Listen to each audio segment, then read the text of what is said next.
Hi everybody. So in this video, we're going to look at forces on inclined planes. So in example 1, we're told that a body of mass 20 kilograms rests on a plane that is inclined at an angle of 30 degrees to a horizontal.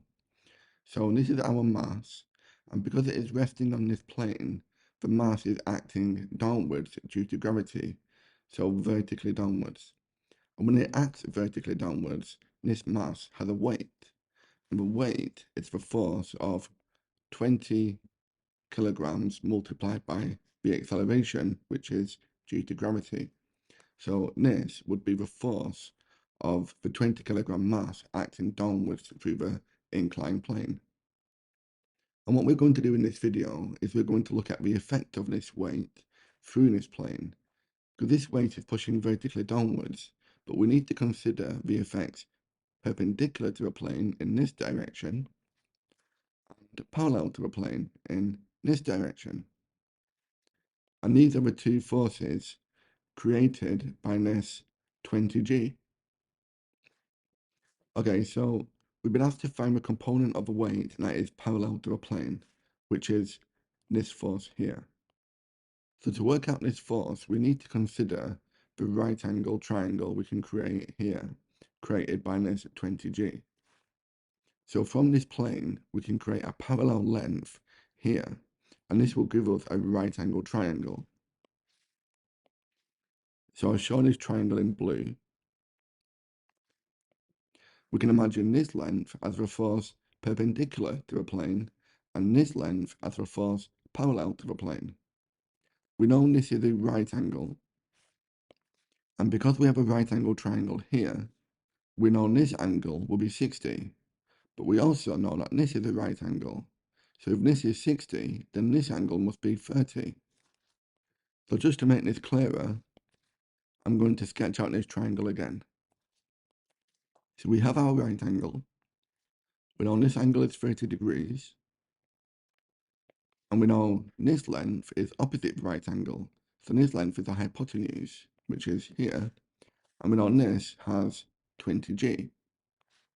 We know it's a force of 20G, but for this triangle, we can consider it as a length. So if we begin by working out the force parallel to a plane, well, that will be this length, which is this one here. So we'll label this as the opposite, and the force perpendicular to the plane will be this force, which we can see is here in our right angle triangle. So we'll label this one the adjacent. So now to work out the opposite and the adjacent, we just need to use trigonometry. So if we begin with the opposite, well, this would be the sine of angle 30 will be the opposite length divided by my hypotenuse, 20G. So the opposite will be 20G sine 30. We know sine of 30 is a half, so a half of 20G will be 10G. We know G is the acceleration due to gravity, so this will be 10 times 9.8, so 98 newtons. So this 98 newtons will be the force of the object acting down the plane. So we'll label that here. Now to work out the force perpendicular to the plane, this length here, well, we can use the adjacent side. So this will be the cos of 30, will be the adjacent, divided by my hypotenuse of 20G. So the adjacent will be 20G cos 30. We can work this out on our calculators, and this will give us 169.7 newtons. So just to be clear, that will be the force acting perpendicular through the plane in this direction.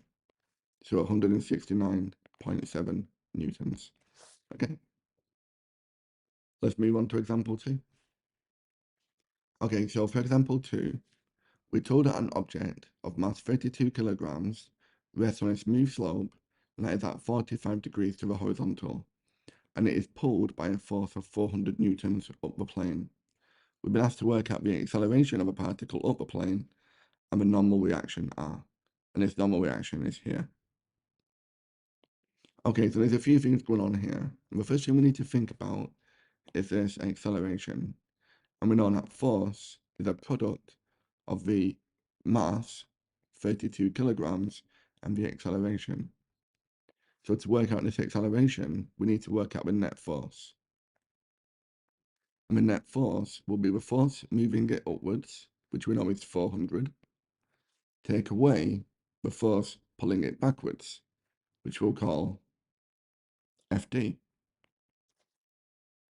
So to work out this force here, we need to think about what's happening with this mass. We know we've got 30 newtons pushing into the plane, and this will have two component forces, one acting in this direction perpendicular to the plane, and one acting in this direction parallel to the plane. And we can see it's this force that we want to try and work out. So if we again think about this triangle, I'll label this in green. We've got our triangle. We know the hypotenuse is opposite the right angle, and this is 32g. And to work out this angle, well, again, we know this is right angle, so this will be 45 as well. We know this is a right angle, so this will also be 45. Actually, this angle will always be the same as this angle. So we can just say 45. So now to work out the force parallel to a plane, we need to use the sine of the angle 45. So the sine of 45 will be the opposite FD divided by the hypotenuse 32g. So FD will be 32g sine 45, and this works out as 221.7 newtons. So now we can work out the net force. This will be the 400 newtons, so the force being pulled upwards. Take away the force going downwards, 221.7, and this will give us 178.3 newtons. So this 178.3 will equal mass of 32 times the acceleration. So therefore, the acceleration will be the 178.3 divided by 32, which is approximately 5.57 meters per second squared. Okay, so part B, we were asked to work out the normal reaction R, and this is this force here. But because there's no other forces acting in this direction, we know this R will be equal to this force, because they're in equilibrium. You can see the mass isn't moving up or down. So now we need to work out this force here, which is our adjacent side of our right angle triangle. So the cos of 45 will be the adjacent side, which we know is the same as R, divided by 32g. So R will be 32g cos of 45. And this works out as 221.7 newtons. Okay? Let's try one more question. Okay, so finally, for example 3, the diagram shows a box of mass 25 kilograms on a smooth slope, which is inclined at theta degrees to the horizontal, where the tan of theta is 7/24. The box is pulled up the slope by a light and extensible string, which is inclined at 30 degrees to the slope, and the box accelerates from rest at 1.4 meters per second squared. And the tension in the rope is T newtons, which is this one here. We've been asked to work out the tension in this rope, so work out the T newtons. So perhaps you want to try this question yourself. You can pause the video, and when you come back, we'll go through the work solution. Okay, so welcome back if you had a go. So first thing we need to think about is that the acceleration is given as 1.4 meters per second squared. So it's acting this way at 1.4 meters per second squared.